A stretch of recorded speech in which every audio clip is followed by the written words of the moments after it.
Os manicômios não foram construídos com o objetivo de tratar, mas sim, de excluir aqueles que não se encaixavam no que se pensava em ser um cidadão normal. Psiquiatra Marco Aurélio. Asilo, manicômios, hospício, são alguns dos nomes das instituições cuja finalidade deveria ser abrigar, recolher ou dar algum tipo de assistência aos loucos.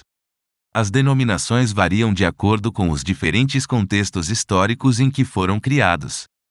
O termo manicômio surgiu a partir do século XIX, com a função de dar um atendimento médico sistemático para os doentes mentais, retirando do convívio com outras pessoas e colocando-os em um lugar específico, dando uma atenção médica e especializada.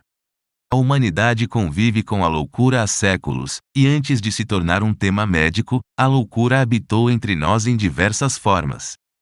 Sendo alvo de chacotas, a pessoa era chamada de possuída pelo demônio e marginalizado, por não se enquadrar nos preceitos morais vigentes. Assim, o louco era tido como um enigma para a sociedade e ameaçava os saberes constituídos pelo homem.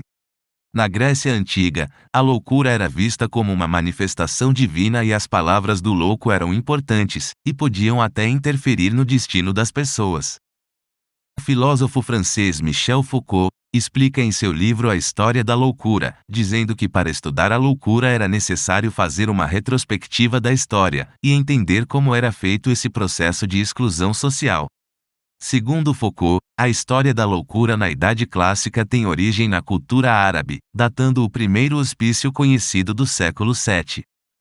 Os manicômios eram uma espécie de depósito humano, em que as pessoas ficavam em condições subhumanas, sem nenhuma liberdade para poder questionar e mudar.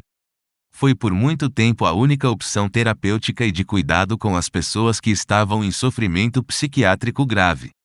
Esses locais apenas afastaram esses cidadãos de sua sociedade, retirando sua liberdade e seus direitos. Além disso, eram conhecidos por tratamentos cruéis, que muitas vezes levavam os internos à morte. Eles são mais maltratados que os criminosos. Eu os vi nus, ou vestidos de trapos, estirados no chão, defendidos da umidade do pavimento apenas por um pouco de palha.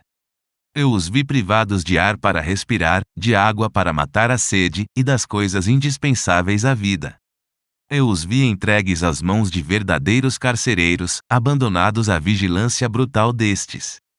Eu os vi em ambientes estreitos, sujos, com falta de ar, de luz, acorrentados em lugares nos quais se hesitaria até em guardar bestas ferozes, que os governos, por luxo e com grandes despesas, mantêm nas capitais. Somente em 2001, foi sancionada a lei que determinou o fim dos manicômios e sanatórios no Brasil.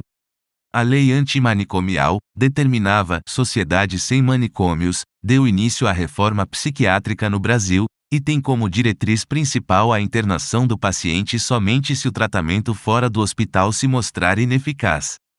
Hoje podemos afirmar que a psiquiatria brasileira tem pesquisadores, médicos e serviços ambulatoriais de alta complexidade, além de excelentes unidades de internação. Em vez de serem internados por tempo indeterminado e de permanecerem isolados, os pacientes recebem atendimento humanizado em regime diário, e com equipes multidisciplinares formadas por médicos, enfermeiros e psicólogos, entre outros profissionais.